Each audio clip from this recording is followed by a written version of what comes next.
My father lied to me. He told me that we're going to Disneyland, and he bring me here in Syria. We were supposed to go to Turkey to have vacation or something like that, or go camping, and then suddenly we came to Syria.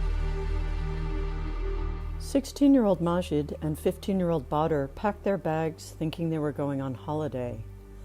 Instead, their parents took them to live under the Islamic State in war-torn Syria.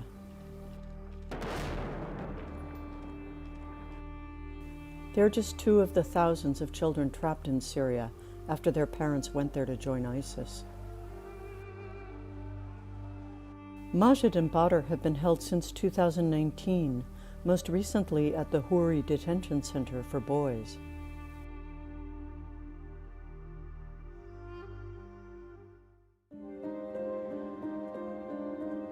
More than 42,000 foreign ISIS suspects and family members are unlawfully detained in prisons and camps in northeast Syria. More than half of these detainees are children, most younger than 12. They are held by regional authorities, including the Syrian Democratic Forces, a US-backed armed group. Many of their countries don't want them back. Many foreign women in the camps say ISIS lured them to Syria and refused to let them leave. Amira from Egypt was studying in Turkey when she met a man who romanced her into a swift marriage. He then brought her to Syria, where she learned he was with ISIS. He take my passport and he burn with the 3 friends and they running and they burn my passport and they make like celebrate. If you thinking you want to leave or you want to escape, just only you have one option. You don't see your daughter again, you don't see your family again. 54-year-old Hadija from South Africa came to Syria nearly 8 years ago. She says her only aim was to take home her brother's 3 children. Her brother refused, and ISIS wasn't letting anyone leave.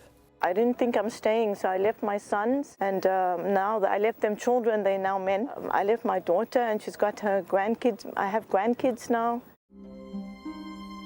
Countries including the United Kingdom and Denmark have revoked the citizenship of some of their nationals in the camps and prisons. That has left several stateless, with no country to return to if they can ever leave.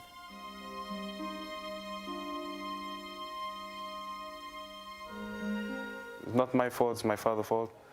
I wish I never came here in Syria. I just hope to come back home, you know. It's not only me and a lot of kids, No one wants to stay just thrown over here doing nothing. That's what we all feel like. I stay in this Guantanamo for 5 years. I have 2 kids. Always the time they crying, they asking, where is my family? Where is my house? Why we are in here? I wouldn't like to die, I'd like a funeral back home,